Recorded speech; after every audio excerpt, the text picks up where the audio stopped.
we have started to record the most recent session of SPCH 1113, Introduction to Public Speaking for the first summer session. It is Wednesday, June 25th, 2025. This is Wildcard Speech Day 1. I have 4 presentations that I'm going to be showing you in addition to examining 3 self-evaluation speech critiques. There was an email sent to my SAU address asking about who actually writes the self-evaluation speech critique, and I wanted to make it absolutely certain you are the ones who write them. How do you believe during the course of the past 5 weeks you have improved thinking about the SAU speech critique, the checklist that's available for download if you ever want to keep it on the student preview mode of Blackboard? Content, delivery, visuals. They can be any length. You'll notice with what your classmates have done today, they are of varying length. And with that in mind, before we get to our wildcard speeches, let's look at one of those self-evaluation speech critiques. This is my Yahoo email archive, and this is my folder for SPCH 1113, Introduction to Public Speaking. As you can see, everything here with a star has been sent over the past 24 hours. 4 wildcard speeches and 3 self-evaluation speech critiques. The first self-evaluation speech critique we're going to look at today comes from Serenity. And here's what she has to say.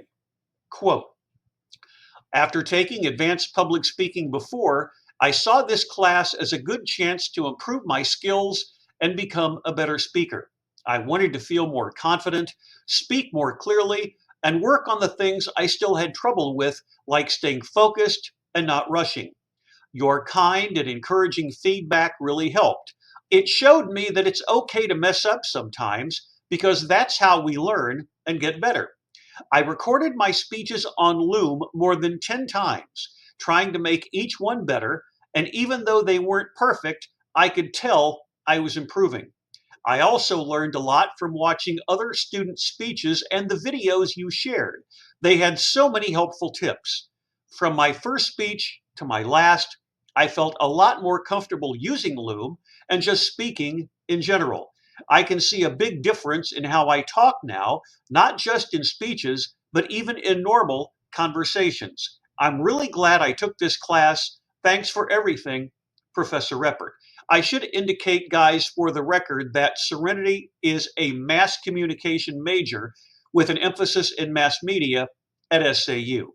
And she jumped the gun. She took my advanced public speaking course during the spring semester of 2025, and now she's taking the online basic public speaking course in the summer because both of those courses are requirements for graduation. You can imagine being in mass communication as a career, being a quality public speaker is really going to help. And that's why when we get to that sentence near the bottom, I can see a big difference in how I talk now, not just in speeches, but even in normal conversations. It really does matter.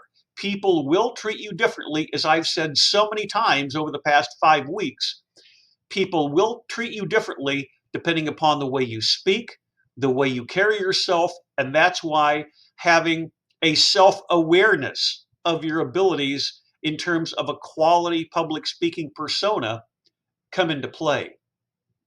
So, from her self-evaluation speech critique, let's move on now to her wildcard speech. Her topic is the power of not giving up.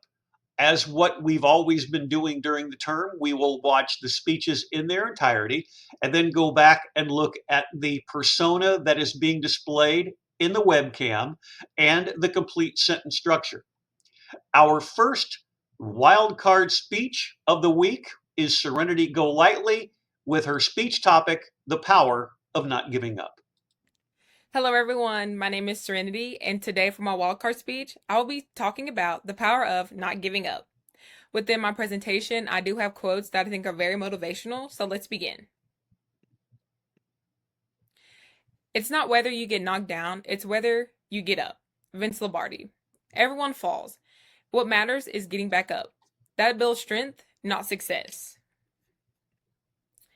I wanted to talk about a time that I almost gave up. I have played basketball my entire life. Both of my siblings graduated college playing ball, and I went to the same high school as they went to, and they accomplished a lot of great things. And so I constantly heard, are you going to be as good as them? So in turn, when I was younger, I started comparing myself to them, and over the years, it completely made me lose the love of the game. My junior year in high school is very crucial that year that you get out to college coaches so that you can get recruited. And that's what I wanted to do. But I fell into a loop where I wasn't sure I wanted to play anymore. Going to basketball, I dreaded it. I didn't love it. I went because I thought it would make my parents proud. I wanted to give up. I didn't want to play anymore. I didn't even know if I wanted to play in college anymore.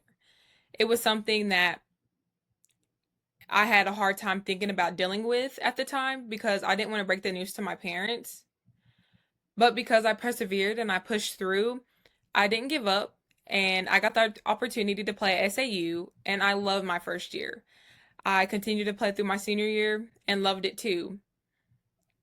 Almost when people are at that breaking point where they want to give up, they're right there where right before you give up, you're going to succeed. You're at this breaking point that if you just continue to push through, you'll get everything you want.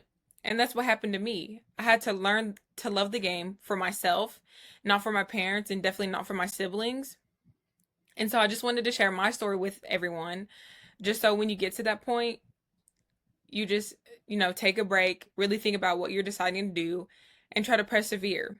Maybe the path you're going to for your goal isn't the right path, but there's other paths you can take to reach that goal. So why people quit? This is not just widely consumed. I wanted to add 3 things that I felt, and maybe you guys have felt as well. The fear of failing, feeling alone, and it's taking too long. When everyone has goals they want to reach, and they're not getting there at the time they think they're supposed to, they want to quit because it's taking too long, or I'm never going to make it. And that's not the case. These are the reasons people quit, not because they can't, but because they believe it's not worth it or they're not enough. In today's society, we live in a very negative world, and it's so easy to think you're not enough. Like I compared myself to my siblings, many people compare themselves just to other people.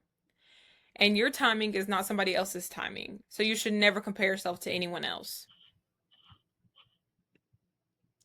You may encounter many defeats, but you must not be defeated. In fact, it may be necessary to encounter the defeats so you can know who you are, what you can rise from, and how you can still come out of it. Everyone learns from failure. Everyone learns from mistakes. That's how you get stronger. I wanted to add these real-world examples. So J.K. Rowling was rejected 12 times before becoming a best-selling author. And Michael Jordan was cut from his high school team, and he let that fuel him into becoming a 6 NBA champion, 6 Finals MVP recipient, and a 2 Olympic gold medalist. So just a quick reminder, you are stronger than you think. It's okay to rest, not quit, and you're not alone. There's no shame in struggling. What matters is that you don't stay down. You're not the only one trying, and you're definitely not alone. So in conclusion, stay strong. Life won't always be easy, but the most powerful thing you can do is just not give up. Keep standing, keep showing up, and that's how you win. That is all I have for you guys today. Thank you so much for your time.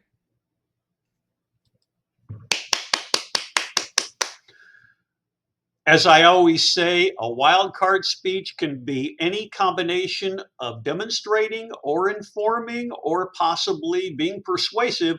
Hers comes across as being more motivational, but that's certainly acceptable because in her case, with the backstory of her being a student athlete at Southern Arkansas University, being a member of the women's basketball team, the way in which she approaches her topic makes perfect sense.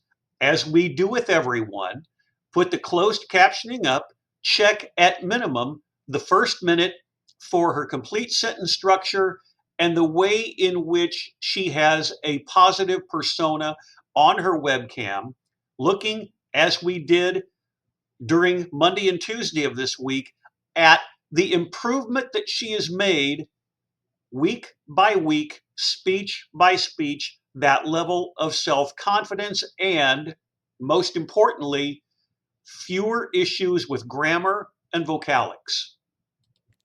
Hello, everyone. My name is Serenity, and today for my wildcard speech, I will be talking about the power of not giving up. Within my presentation, I do have quotes that I think are very motivational, so let's begin.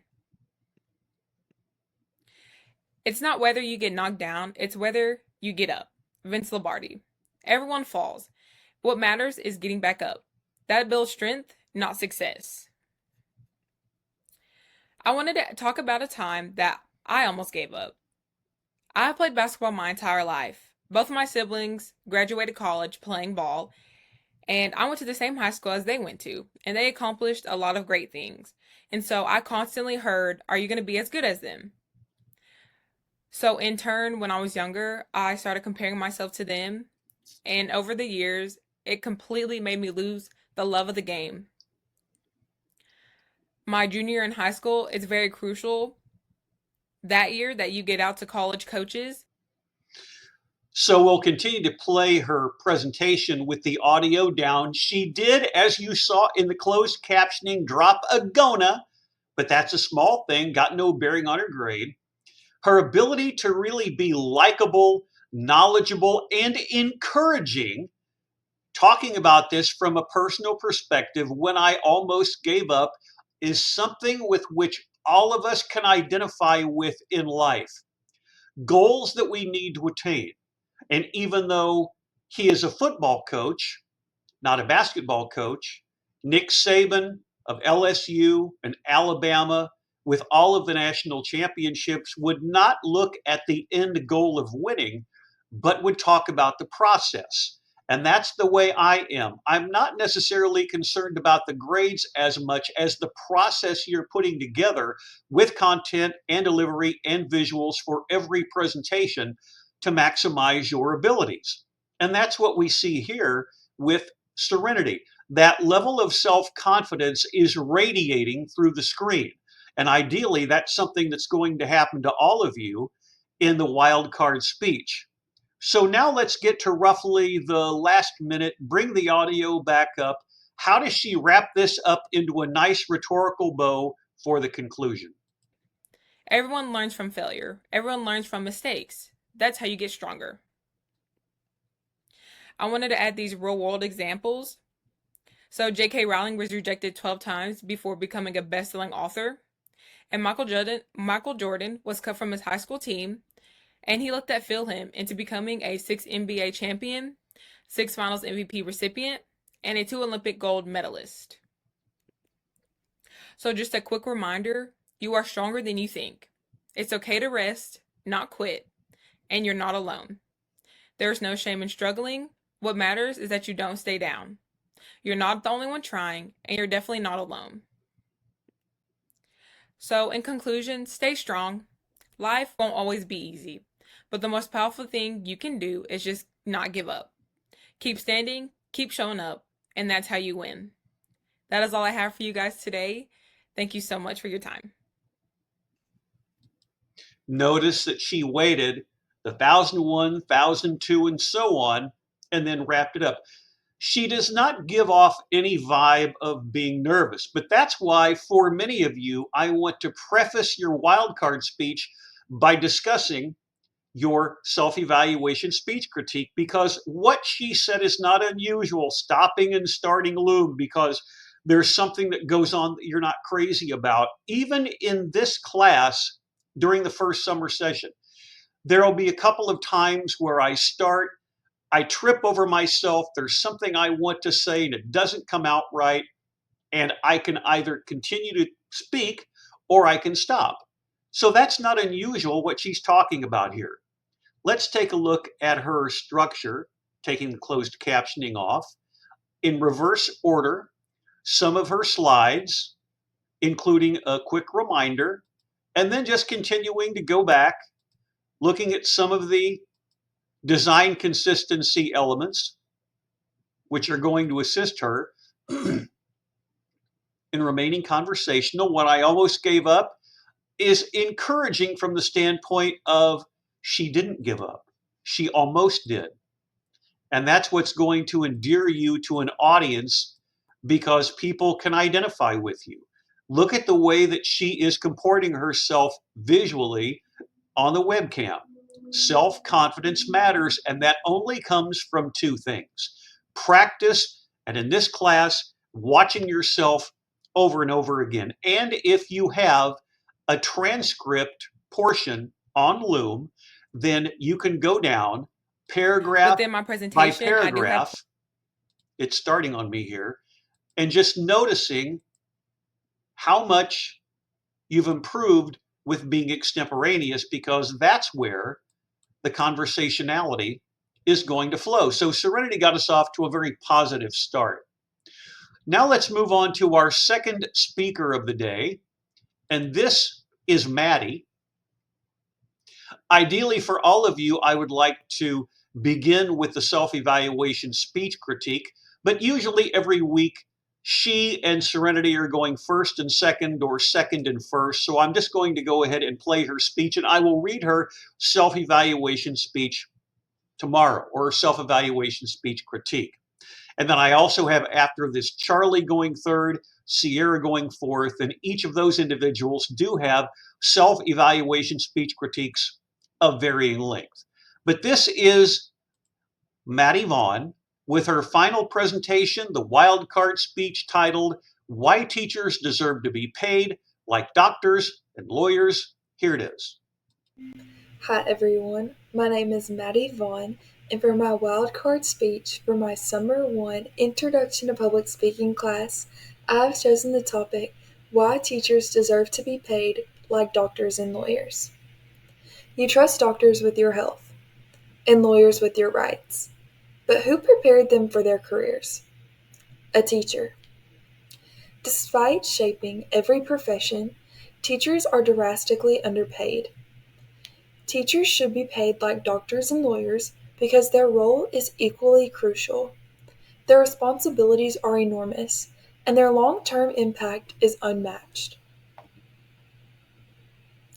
The impact of teachers.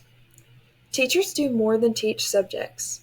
They raise future leaders, scientists, engineers, and yes, doctors and lawyers. They stay after school to help students who are struggling. They use their own money to buy classroom supplies.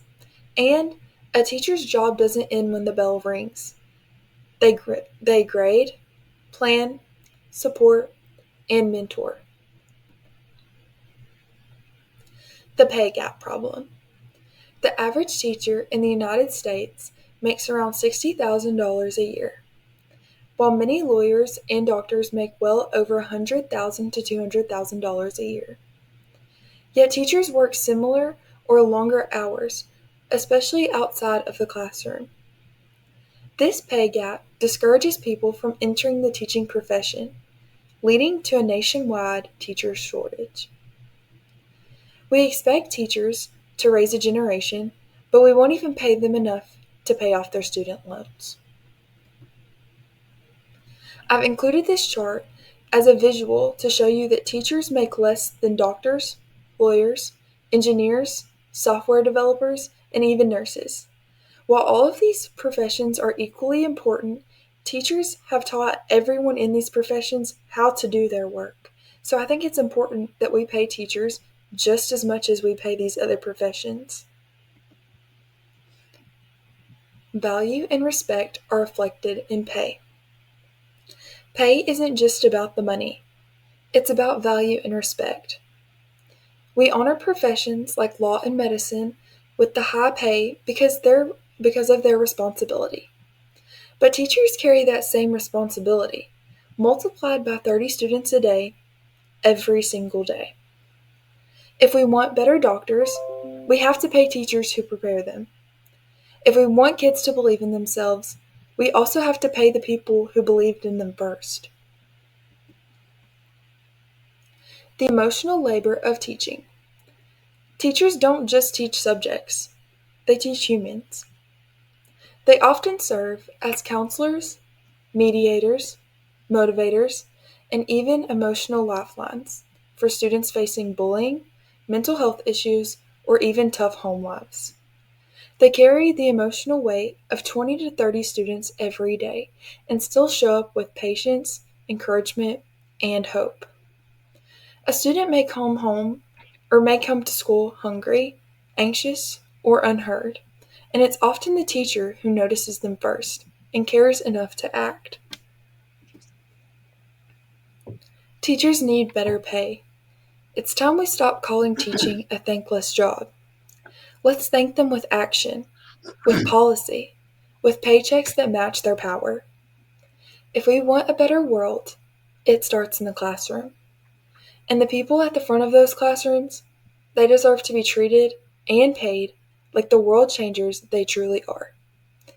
I want us to stand up for teachers, especially those that have been impacted by a teacher more than just in the classroom. It's important that we get teachers the pay that they deserve, especially since they are training the future of our country. Thank you.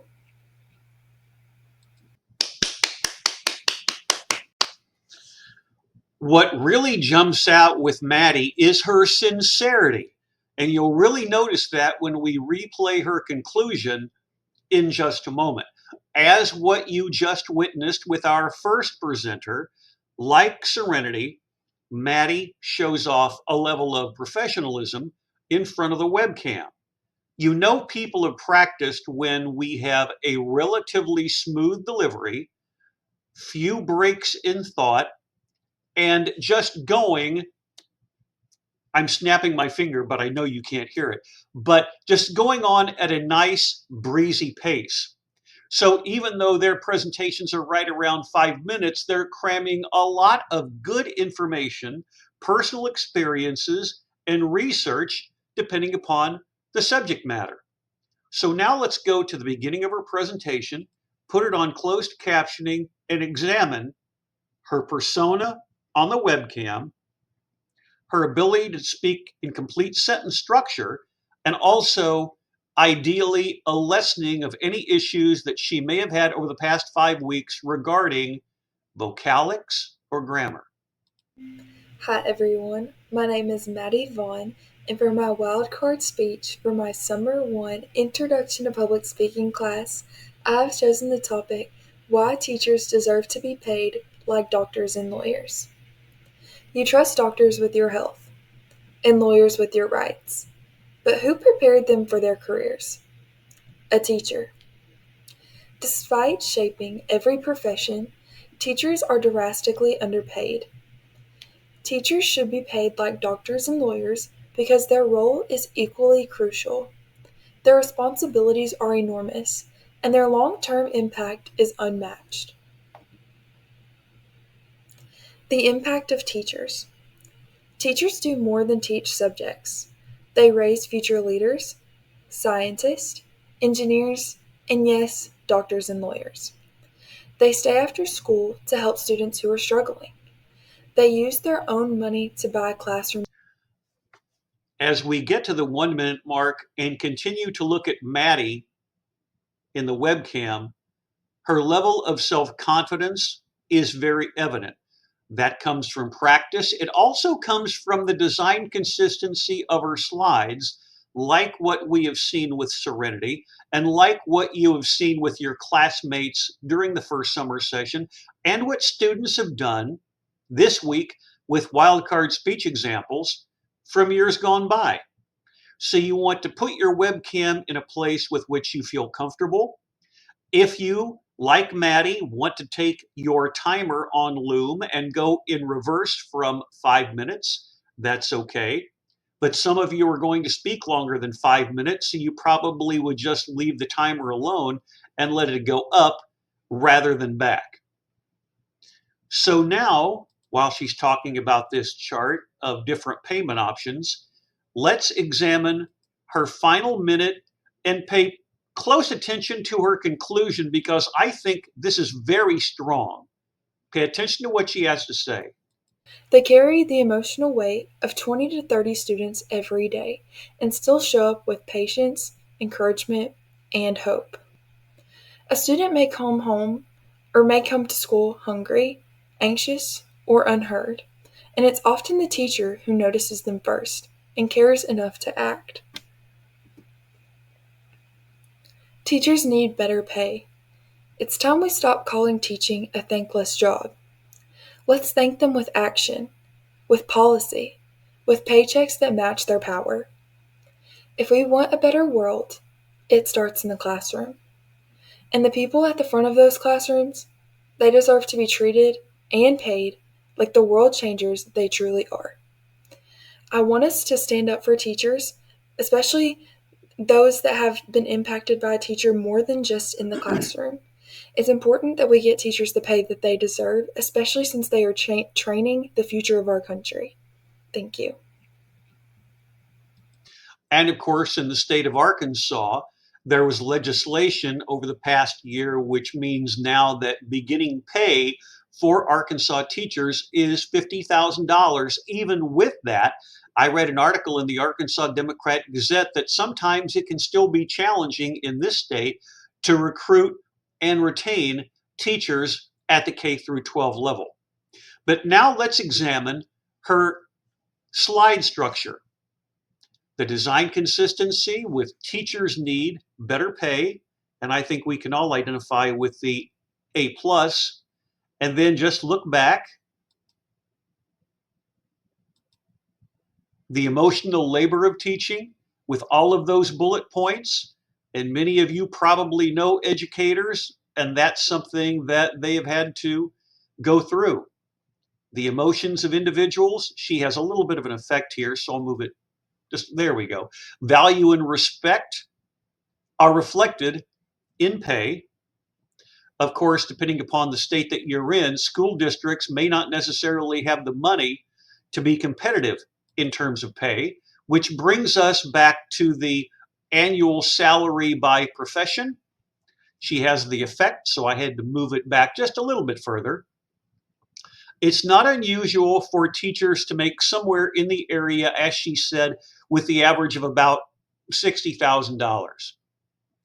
When you read articles from universities that are touting salaries of graduates right out of school, usually within a short period of time, those college graduates are going to be making more than their professors, even though they're very young. But that's one of the financial challenges of being an educator. You can see that she is making an honest effort to remain extemporaneous because she's looking off a little to the side, which is a telltale sign of someone thinking about what they want to say before actually being verbal. So that's not unusual, but certainly appropriate. The pay gap problem, I thought she described very well. Again, that sincerity comes through with her eye contact and her visuals. The impact of teachers, and then we get back to our title slide, quote, why teachers deserve to be paid like doctors and lawyers, and any of us who are educators at any level would certainly identify with that. So that was Maddie's presentation. So we are 2 down and 2 to go. I'm going to return to my email file from Yahoo. Our third presenter of the day is going to be Charlie. I told you a few minutes ago that self-evaluation speech critiques can be as long or as short as you want them to be. Charlie's is a little bit longer. It goes on to 3 different pages, but for the record, I will read what he has to say. As with our first speaker, Serenity, read the self-evaluation speech critique, then play the speech. In a few minutes, I'll be doing the same with Sierra, who's going to be going forth. Quote, public speaking has always been a touchy subject for myself. In middle school, it was my biggest struggle to talk in front of a person I barely knew. I did very poorly in my speaking competitive events in middle school because of my lack of poise in these situations. I had to train for hours upon hours to correct bad posture, fidgeting, and filler words while speaking. My voice also doesn't sound the best and is a big insecurity of mine, and I had to find my own voice to feel confident when presenting about a topic. I was able to repair these broken habits and become so successful with speaking to the point I won 5 state competitions with regard to presenting, represented my state and school at national competitions, and was elected to a regional and state position in my extracurriculars in high school. However, the security of my voice still lingers, which is why I chose to take SPCH 1113 as a summer class to get it over with quicker. My content was a lot more challenging than it had to be because I wanted to challenge myself to not speak about anything cliche. I wanted to engage my audience with a new or relevant topic to pique their interest. With this came many bumps and bruises in my first 2 speeches. Demonstrative speeches were my kryptonite in high school and are something I have never excelled at, so I chose budgeting as my topic. That did not go that well. I thought I did a good job with finding out information, but the delivery of the content was not the best, which led it to not being quite demonstrative and more informative. My informative speech was a topic closely related to my major, which was sport analytics and how it is revolutionizing sports. The content was also lackluster in this speech because many tactics that are used are not released due to competitive advantage, which led to a very broad presentation topic. My last 2 speeches were very intriguing for me to learn about. One was inspired by watching an episode of Grey's Anatomy, and the other was a major historical event that I lived through while in my first year in college. These topics were a lot more broad to research and present about, which was very pleasant from a presenter's viewpoint, as compactness is key to a good and easy presentation.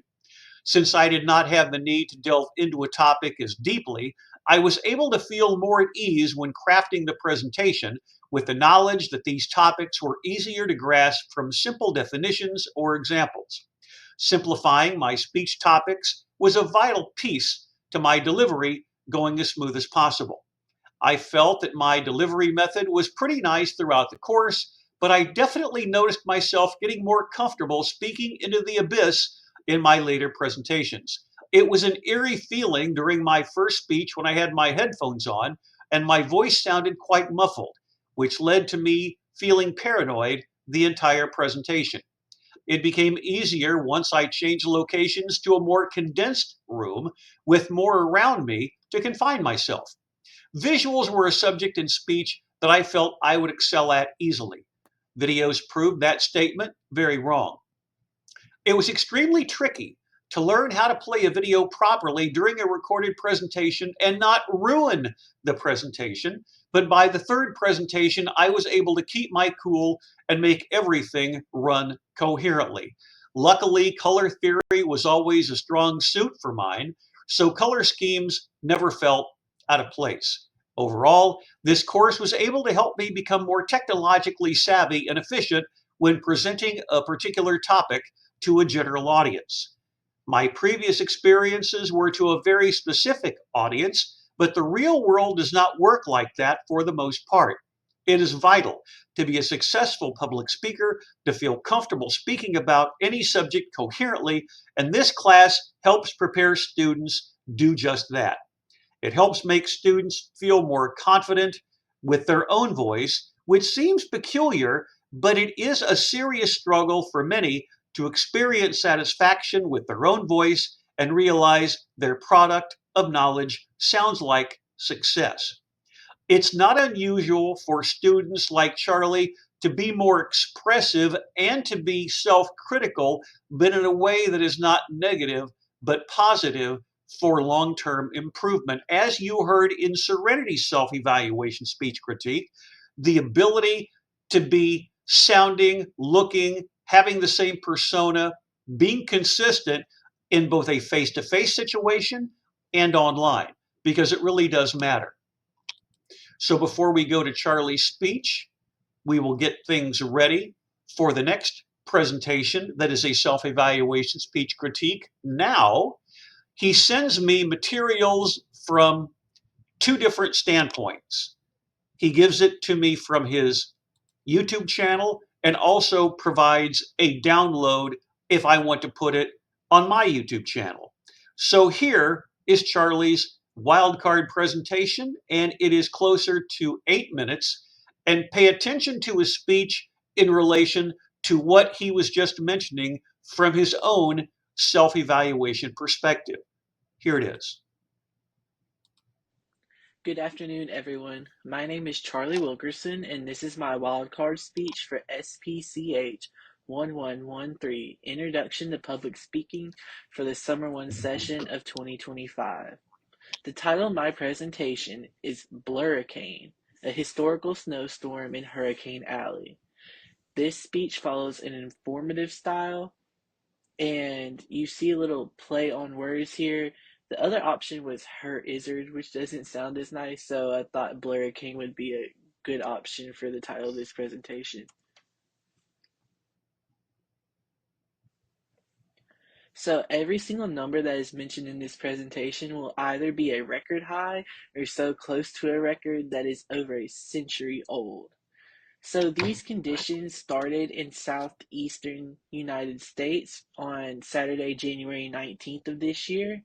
And you'll see on this chart over here where the overnight temperatures on January 22nd got so low to where it was 2 degrees in southern Louisiana, which is extremely rare.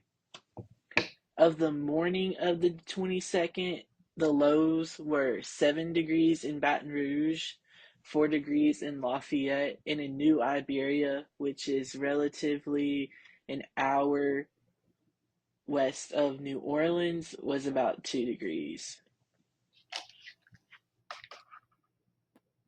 This historic blizzard formed in the exact same style that a hurricane does, so meteorologists in the southeastern part of the United States were very intrigued by that fact. Here are two satellite pictures of when the storm was over the United States. On the left-hand side, also over parts of Mexico, and on the right-hand side is a satellite image of the snow coverage that this storm left, which was so historic that by this time in the year, granted very early on, some parts of the southeastern United States had actually received more snow than northern U.S. cities such as Chicago. This snowstorm first made landfall in Texas on the night of January 20th in the Beaumont area, where it received 4.5 inches of snow. The Lake Charles National Weather Service issued its first ever blizzard warning for the southeastern part of Louisiana and surrounding states on January 21st, which was the morning that this snowstorm made its way through the southeastern part of the United States. Baton Rouge received 7.6 inches of snow, New Orleans 8. Thibodaux, which is about 90 minutes west of New Orleans, received 8.5. Mobile, Alabama, 7.5, and Pensacola, Florida, with 10 inches of snow, which crushed the all-time record for the state of Florida. These 8 states in the surrounding southeastern area all had records for snowfall. This map to the right shows every single area where snowfall recorded was a record, and these white to blue dots in the Texas area, as well as up in North Carolina and South Carolina, are traces of snow, meaning less than a tenth of an inch of snow was recorded, and that was an all-time high for this area. Just to see how historic this snowstorm is mind-boggling. A large trough was in the upper atmosphere to help form this storm, which is an elongated area of relatively low atmospheric pressure.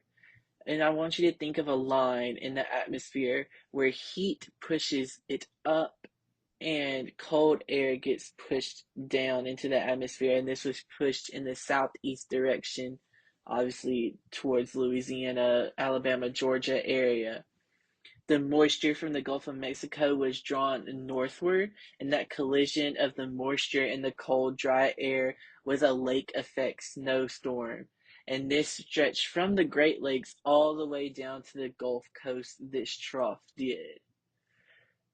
This collision created one of the biggest snowstorms this area has ever seen, with drier, fluffier snow, where it was an unusually high snow to liquid ratio. The Mobile, Alabama National Weather Service estimated ranging from a 10-to-1 or 15-to-1 ratio, which is extremely high. It's what you see in the northern United States, which is a drier, fluffier snow, which sticks a lot better to the ground. It's not like most snow flurries that we see around here. And these are pictures on the right. I actually go to LSU, even though I live 45 minutes away from Magnolia in a town called Taylor. I attend Louisiana State University, and these are pictures from me living in this experience, this historic moment. I got to experience a hurricane and a blizzard in southern Louisiana in the same time frame, which was absolutely crazy. You could see a picture of me standing in the snow. It was 7.8 inches. My entire foot was covered, and I had to kick snow to walk around. You can see our mascot, Mike the Tiger, in Tiger Stadium in the background of this picture, where I'm standing on the ramp of our arena. Just a little shout out. We just won our 8th national championship in baseball, so go Tigers. But it was really surreal to be able to experience a snowstorm in southern Louisiana, where I went down there to escape the cold. So, a very interesting part about this snowstorm is that it didn't stop here. You would figure once it moved into the ocean, it would disintegrate like a hurricane does, but it actually kept growing. To where when it left the southeastern coast, it traveled northeast towards the United Kingdom, to where it was named Storm Aowen on January 21st in the United Kingdom. It hit on January 24th in the United Kingdom and Norway on the 25th, and it was the strongest windstorm in over 25 years in the Republic of Ireland, with up to 100-mile-per-hour gusts. And this storm dissipated on the 27th of January, so it was formed for about 10 days, and it actually caused 16 fatalities in the United States and the United Kingdom.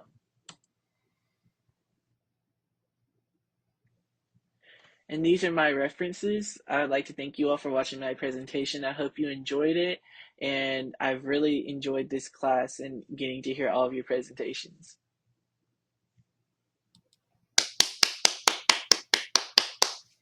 What Charlie does really well when we replay the conclusion in just a couple of minutes is letting us visualize what this blurricane looks like as it traverses around the world. Let's go to the beginning of his presentation. And I'm not certain what I did here. There we go. Let's go to the beginning of his presentation. I have to remind myself this is on YouTube, not Loom, so it formats a bit differently. But realistically, probably, Charlie, what I will do is to download the attachment and upload that to my YouTube channel. This is very well done.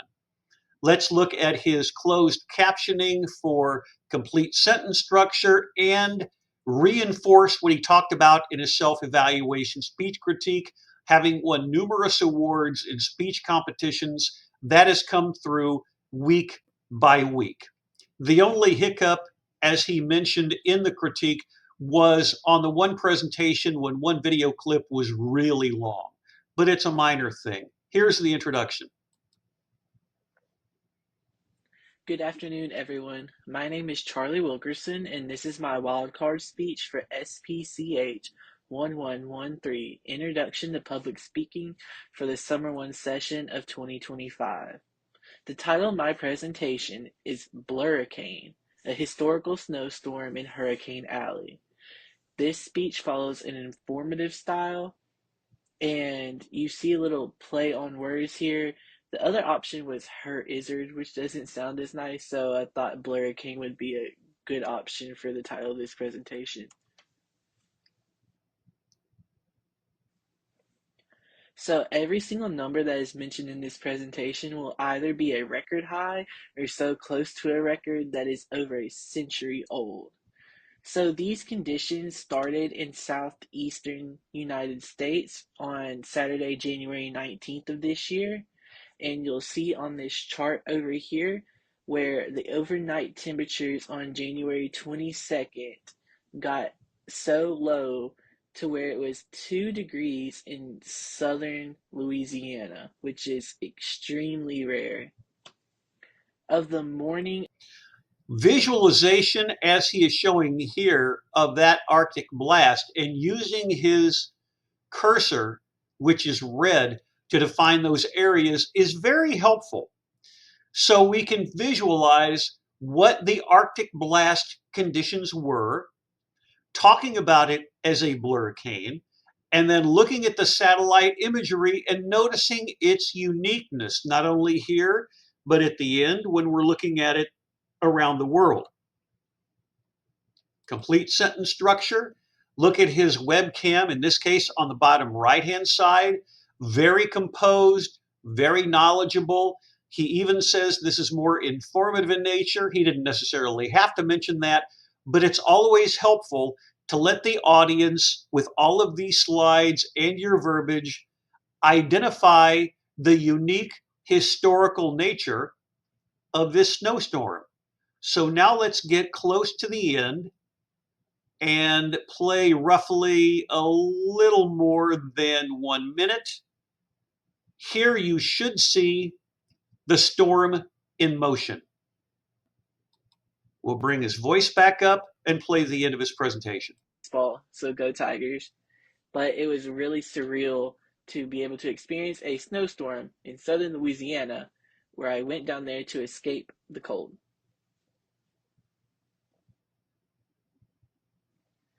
So, a very interesting part about this snowstorm is that it didn't stop here. You would figure once it moved into the ocean, it would disintegrate like a hurricane does, but it actually kept growing to where when it left the southeastern coast, it traveled northeast towards the United Kingdom to where it was named Storm Aowen on January 21st in the United Kingdom.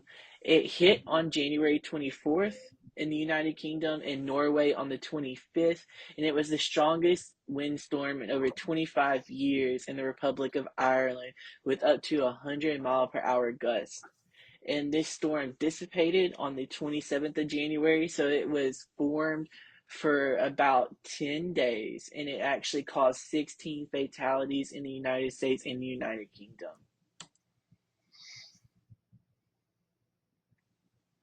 And these are my references. I'd like to thank you all for watching my presentation. I hope you enjoyed it, and I've really enjoyed this class and getting to hear all of your presentations.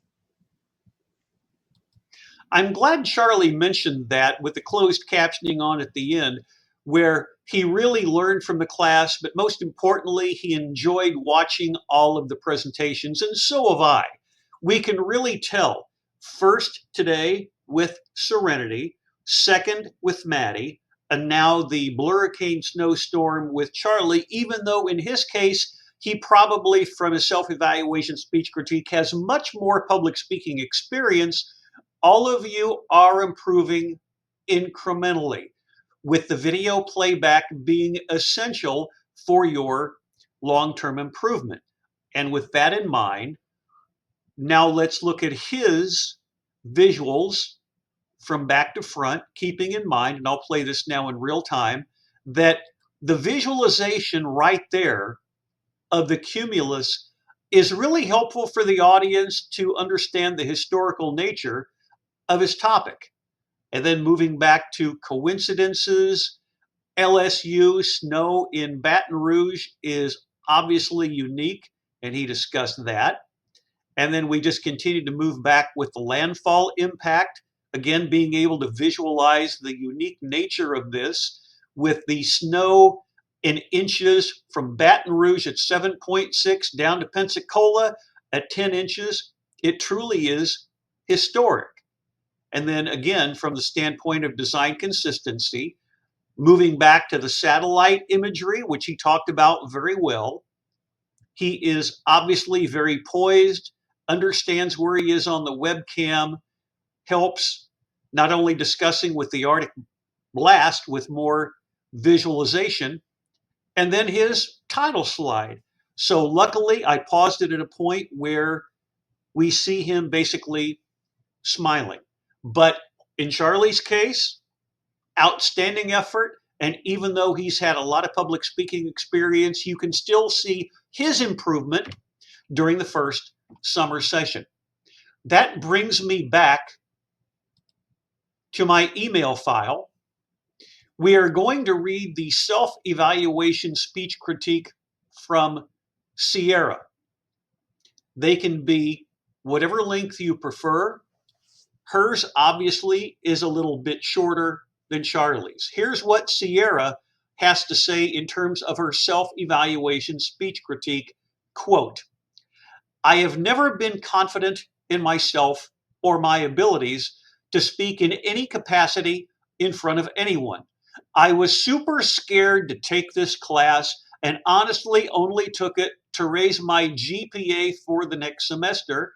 Thank you, Sierra. But I am really glad I ended up in your class. Thank you for doing your best to teach me how to be an extemporaneous speaker. My personal confidence has improved so much, and even though I know my speeches are far from perfect, I feel more confident in my projects moving forward. Thank you, Sierra Armour. Sierra, what you say is not unusual. Many students have said that in years gone by where they are scared, whether it's face to face, whether it's online.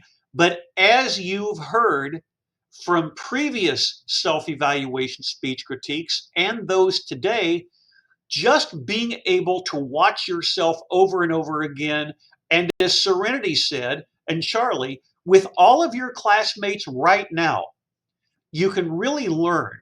You can identify with their struggles. You can look at their presentations from a variety of perspectives and think, how can I, from an overall perspective, improve as a public speaker and researcher in the long run? So we go from my email file to Sierra's wildcard speech presentation. The transcript is on the right-hand side. She sent it to me as a loom. Her length is a little bit longer in this case, and her wildcard speech for Summer 1, 2025 is titled The Odyssey, and here it is. Hello, everybody. My name is Sierra Armour, and for my wildcard speech, Intro to Speech, Summer 1, I would like to explore one of the most influential works of Western literature, the Odyssey, by the ancient Greek poet Homer. This isn't just a tale of sea monsters and clever heroes, it's a window into ancient Greek culture and a story that still resonates with us today.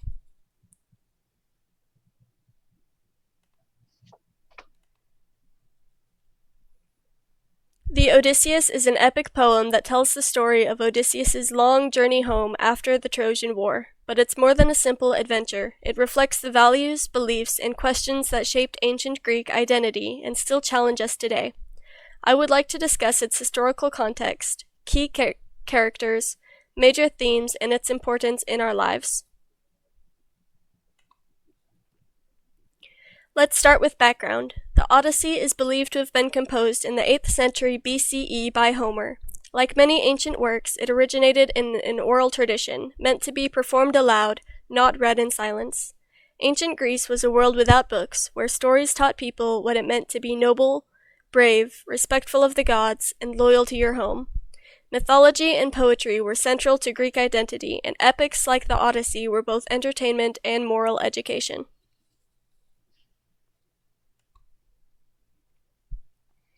In Greek society, the Odyssey wasn't just a story, it was a cultural pillar. It taught important values like xenia, the sacred code of hospitality, and arete, the idea of excellence and virtue. The story reflected how Greeks saw the world, a place where mortals and gods were constantly interacting, where fate played a role, but human decisions still mattered. Odysseus was seen as a model leader, flawed but clever, determined, and deeply human. The epic helped unify Greek identity by reminding people of their shared heroic past and moral ideals.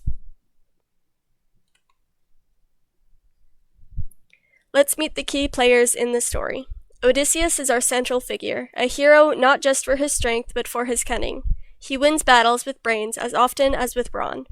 Penelope, his wife, is a symbol of loyalty and wisdom. She fends off over 100 suitors while cleverly delaying their advances. Telemachus, their son, goes on his own journey of growth, learning what it means to be a man and the son of a legend. Athena helps Odysseus, acting as a divine guide and protector.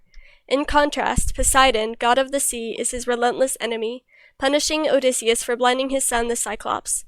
Finally, we have Circe, Calypso, and the suitors, 3 different forces that delay or distract him. Circe and Calypso are seductive goddesses who tempt him to abandon his quest. The suitors represent chaos at home, consuming Odysseus' wealth and honor. So what does the poem explore? At its heart, the Odyssey is about returning home, not just physically, but spiritually and socially. These themes include loyalty, especially seen in Penelope and Odysseus' shared devotion; perseverance, as Odysseus overcomes endless obstacles; hospitality, showing the line between civilization and barbarism; fate versus free will, where gods guide events but mortals still choose an outcome; and identity, as Odysseus often disguises himself, forcing characters to look beyond appearances to recognize the truth.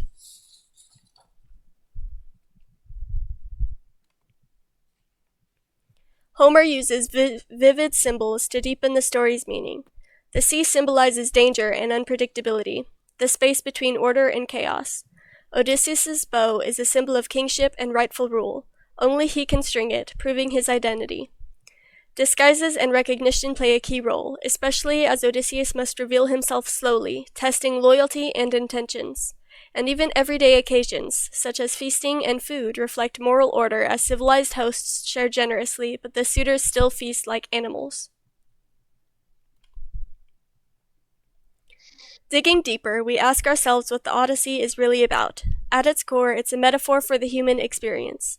Odysseus' journey mirrors life itself, full of trials, temptations, detours, and personal growth. He's not a perfect hero. He lies, cheats, and makes questionable choices. But that complexity makes him feel real. The gods intervene constantly, but Odysseus still has to make his own decisions. So the poem asks, how much control do we truly have over our own lives? The story's concept of home is powerful. Home isn't just Ithaca, it's identity, belonging, and purpose. And the contrast between civilized and uncivilized behavior shows that the Greeks valued respect, hospitality, and restraint. All of this helps explain why the Odyssey still matters today. It speaks to anyone who's ever faced challenges, sought meaning, or just wanted to find their way back home. The Odyssey is more than an ancient myth. It's a timeless exploration of what it means to be human. It teaches us that the journey is just as important as the destination. Loyalty, courage, and resilience define us as much as our victories, and sometimes the hardest part isn't the struggle, but knowing who we are at the end of it all. I'll leave you with a line from the poem that captures its spirit. Of all creatures that breathe and move upon the earth, nothing is bred that is weaker than man. Homer doesn't mean that as an insult. It's a reminder of our vulnerability and of our strength. Even when we're lost at sea, we have to keep going just like Odysseus. Thank you. You still need to say thank you, Sierra. Always remember that small thing. We're continuing to see improvement. And that was certainly, in terms of length, her longest presentation of the first summer session. Let's put it in closed captioning and examine her beginning and ending. Hello, everybody. My name is Sierra Armour, and for my wildcard speech, Intro to Speech, Summer 1, I would like to explore one of the most influential works of Western literature, the Odyssey, by the ancient Greek poet Homer. This isn't just a tale of sea monsters and clever heroes, it's a window into ancient Greek culture and a story that still resonates with us today.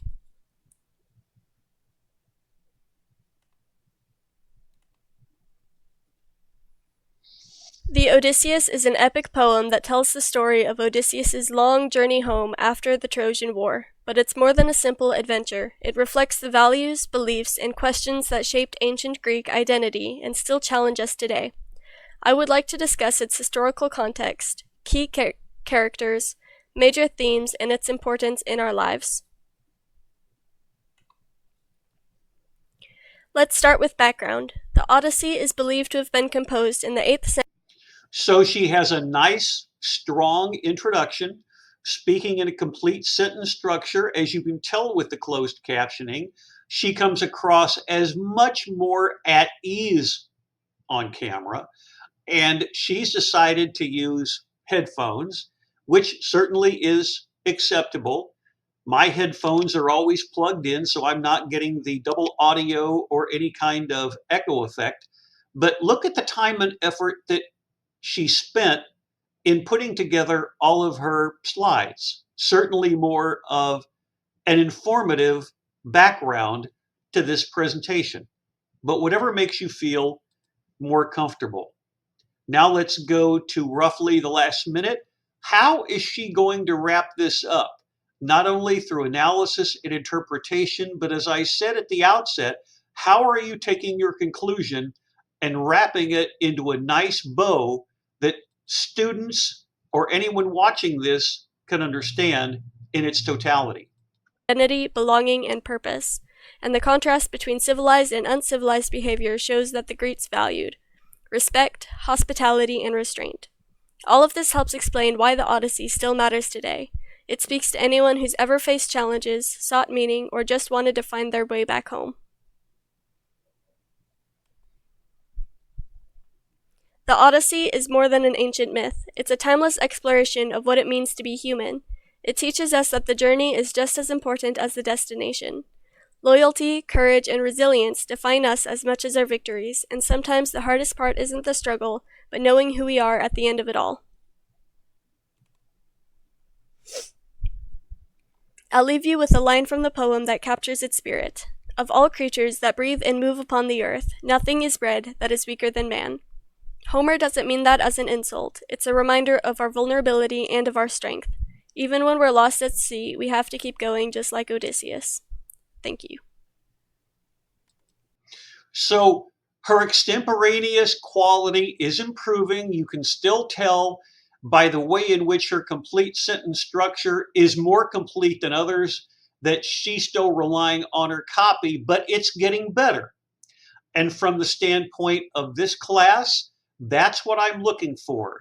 Incremental levels of improvement. And most importantly, are we learning more about the Odyssey, something with which she feels very familiar and comfortable discussing?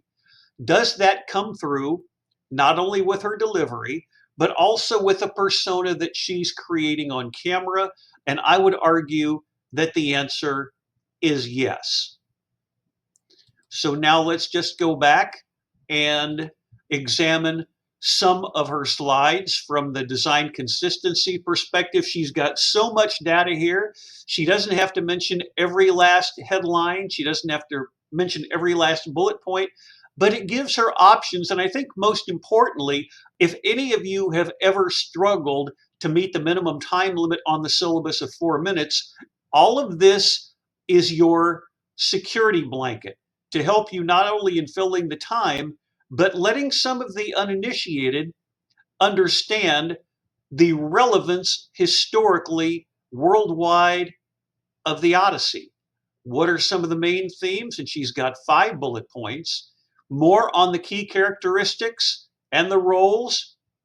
Again, from Odysseus down here to the suitors, really is helpful at letting us understand the relevance of what the characters mean from the standpoint of Homer as the author. The Odyssey in ancient Greek society, again, a really good job of taking challenging subject matter and making it understandable to the audience. Her eye contact is improving, as you can see where she has the historical and cultural context. And then we come back to her title slide. So is there improvement with all four of you? Absolutely. And that's nice to see. If I wanted to, and I'll play this in real time with the audio down.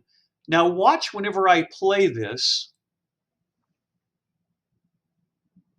When you're going from one paragraph or one sentence to another, watch it change and go down one more on the right-hand side, the purple bubble, it'll go down one. When she's talking about the Odysseus is an epic poem, and it goes on from there. So let's leave it at that perspective with our final presentation of the day and conclude in part by going to Blackboard. This is the student preview mode. Of course, in the announcements area, we have talked about this before, where I need your presentations by 2 o'clock for the last day of class, and please make certain that I get your self-evaluation speech critiques. 4 presentations today and 3 of their self-evaluation speech critiques. And then I'll take the one from Maddie and discuss it tomorrow. Now returning to content.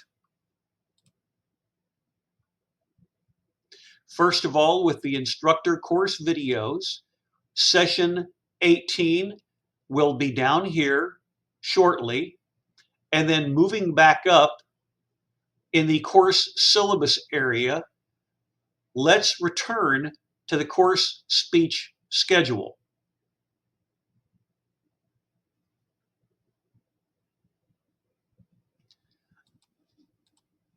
Here you have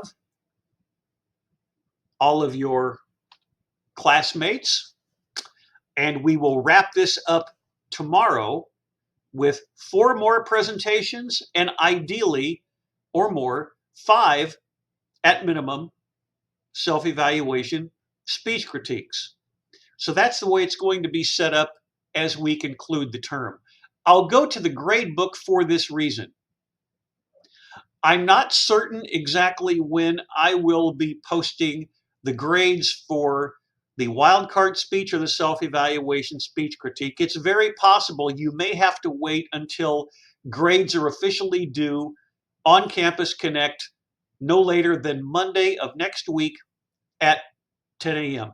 I can't guarantee that in the next 24 to 48 hours, when you still have access to Blackboard, that I will be posting the scores, but I'll try to be as diligent as possible. We will conclude for the day by returning to me on camera.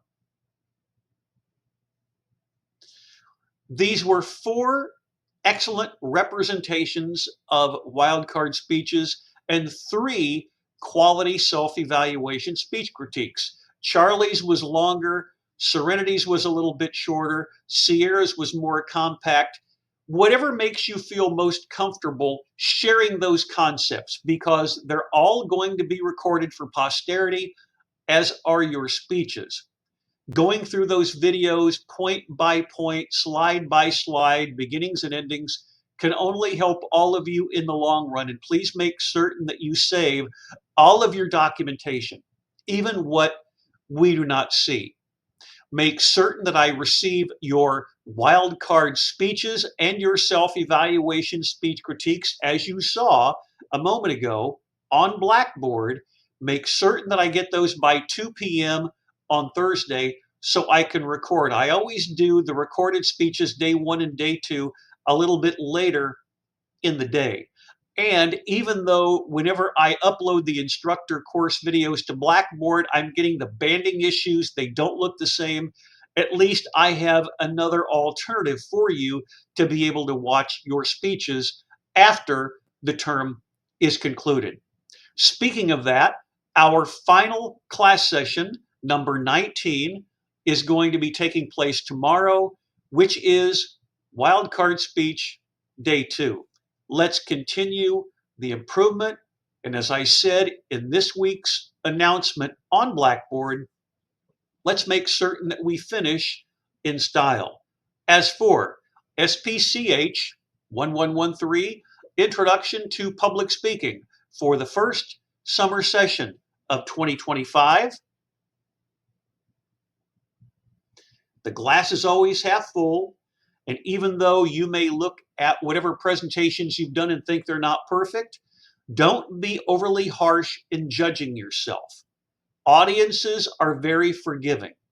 As long as you know where your issues, not errors, are, I call them issues, in the long run, from a face-to-face and online public speaking perspective, you'll be just fine. But it's always important to never be satisfied. How can I continue to improve? That's the way I am as a professor, and that's the way I want you to be as a student long after you leave this course, whenever you're putting together any type of verbal presentation. So good luck. 24 hours from now, we will wrap up the term, and that concludes the recording session for today.